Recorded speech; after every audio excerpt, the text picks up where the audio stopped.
August মাসে যেন BPSC exam দিতে যেতে পারো। Hello friends, welcome to Biswajoy YouTube channel. তো আজকের এই ভিডিওতে আমি তোমাদের জানাবো যে তোমরা বিহার স্টেট এক্সাম কিভাবে ক্র্যাক করবে, অর্থাৎ তোমাদের যে স্টেট এক্সাম কোয়ালিফাই মার্কস সেটা অর্জন কিভাবে করবে, কোন কোন ওয়েতে তোমরা তোমাদের এই যে শেষ 7 থেকে 10 দিনের প্রিপারেশনটা কিভাবে নেওয়া প্রয়োজন, এ টু জেড আমি তোমাদের জানাবো। দেখো, এই ভিডিওটি অবশ্যই শেষ পর্যন্ত দেখো এবং সেই সঙ্গে সঙ্গে আমি তোমাদের জানাবো কি ধরনের প্রশ্ন বিহার স্টেট এক্সামে আসতে পারে। দেখো, তোমাদের এক্সাম যার যেই ডেটেই হোক না কেন, মনে রাখবে তোমরা যেহেতু আদার স্টেট থেকে এক্সাম দিচ্ছ, তাই তোমাদের 150-র মধ্যে 75 নাম্বার অর্থাৎ 50% নাম্বার কিন্তু পেতেই হবে। 50% নাম্বার তোমরা পেলেই কিন্তু বিহার স্টেট কোয়ালিফাই করতে পারবে। এবং বিহার স্টেট যদি একবার কোয়ালিফাই করতে পারো, 7 দিনের মধ্যে রেজাল্ট দেবে এবং তোমাদের বিপিএসসি এক্সাম কিন্তু তোমরা বহুবার দিতে পারবে।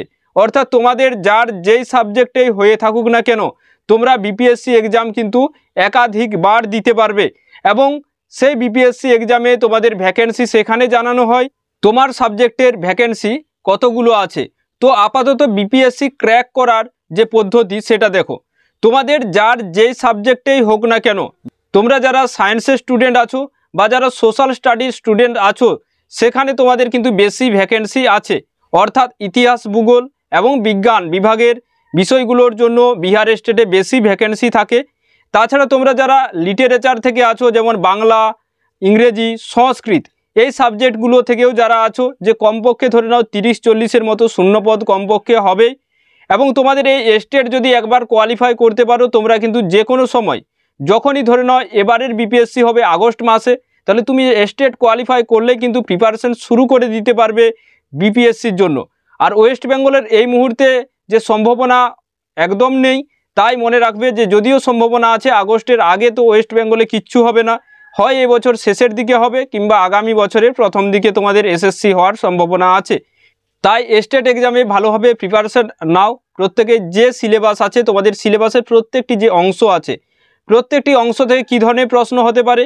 ধরো না কোনো কবিতার লাইন তুলে দিল বা বহ্নিস্তুতি কবিতাটি কার লেখা, তো এইগুলো আমাদের শুধু জানতে হবে। সেই সঙ্গে সঙ্গে মহেশ গল্পটি কার লেখা, মহেশ গল্পে যেমন ধরো গফুর চরিত্রটি আছে, সেই চরিত্রটি কার লেখা।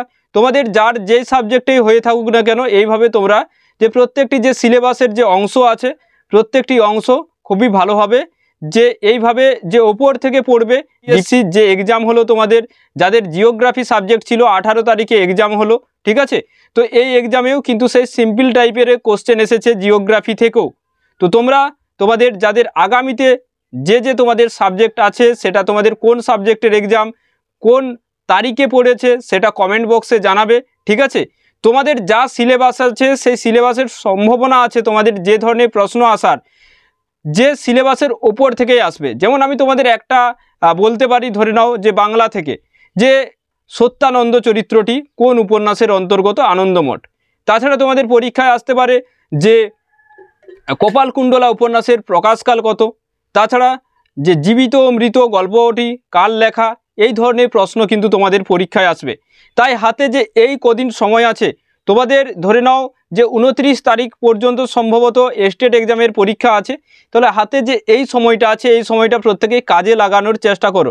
বারবার তোমরা রিভিশন দাও প্রত্যেকটি অংশ, এবং অবশ্যই মনে রাখবে সহজ এবং যেগুলো যে চরিত্র নির্ভর, তোমাদের যাদের সাবজেক্ট বাংলা, যে প্রত্যেকটি চরিত্র ভালোভাবে মনে রাখো যে এটা এই উপন্যাসের বা এই চরিত্রকে এই উপন্যাসে এই নামে সম্বোধন করা হয়েছে।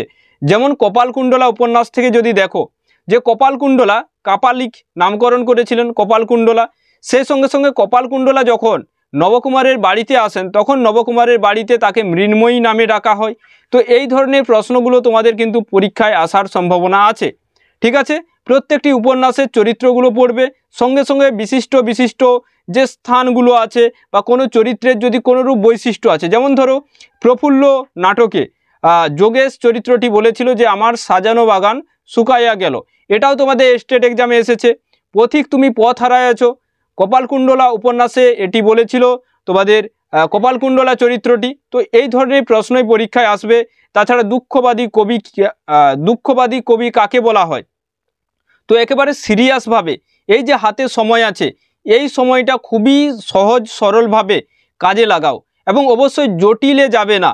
অর্থাৎ কোনো একটা লাইন তুলে প্রশ্ন আসার সম্ভাবনা খুবই কম, লাইন তুলে তোমাদের প্রশ্ন আসার সম্ভাবনা খুবই কম আছে। তাহলে এই যে সময়টি আছে, এই সময়টির মধ্যে বিষয়বস্তুটি ভালোভাবে আমাদের পড়তে হবে, সেই সঙ্গে সঙ্গে চরিত্রগুলো চিহ্নিত করতে হবে যে এটি কোন গল্পে আছে। চরিত্রগুলো সম্পর্কে মনে রাখতে হবে যে চরিত্রের যদি বয়স থাকে সেই বয়সটি মনে রাখতে হবে। ওকে, এই ধরনের প্রশ্নগুলো থেকে তোমাদের প্রশ্ন আসে। যেমন বিহার স্টেটে এসেছিল যে ফটিক চরিত্রটি কোন গল্পে আছে, সেটা কিন্তু ছুটি গল্পে আছে রবীন্দ্রনাথ ঠাকুরের। তাছাড়া কমলাকান্তের দপ্তর থেকে যে ত্রয়োদশতম আছে বিড়াল, সেখানে ফুলের বিবাহ আছে। ওকে, তো এই ধরনের প্রবন্ধগুলো আছে, এগুলো পড়তে হবে তোমাদের। আর যে রবীন্দ্রনাথ ঠাকুরের গল্প, সেই গল্প থেকে পরীক্ষায় প্রশ্ন আসবে। সেই সঙ্গে সঙ্গে প্রভাত কুমার মুখোপাধ্যায়ের যেমন দেবী আছে, কাশীবাসিনী আছে, এইগুলো থেকেও কিন্তু তোমাদের পরীক্ষায় কিন্তু প্রশ্ন আসবে। তো ভালোভাবে প্রত্যেকটি খুঁটিয়ে খুঁটিয়ে পড়ো।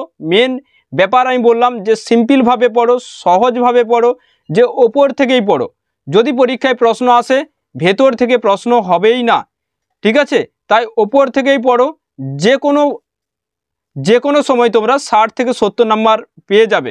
আমি তাছাড়া তোমাদের যে সাজেশনের যে ভিডিওটি দিয়েছিলাম, সেই ভিডিওটি অবশ্যই দেখবে।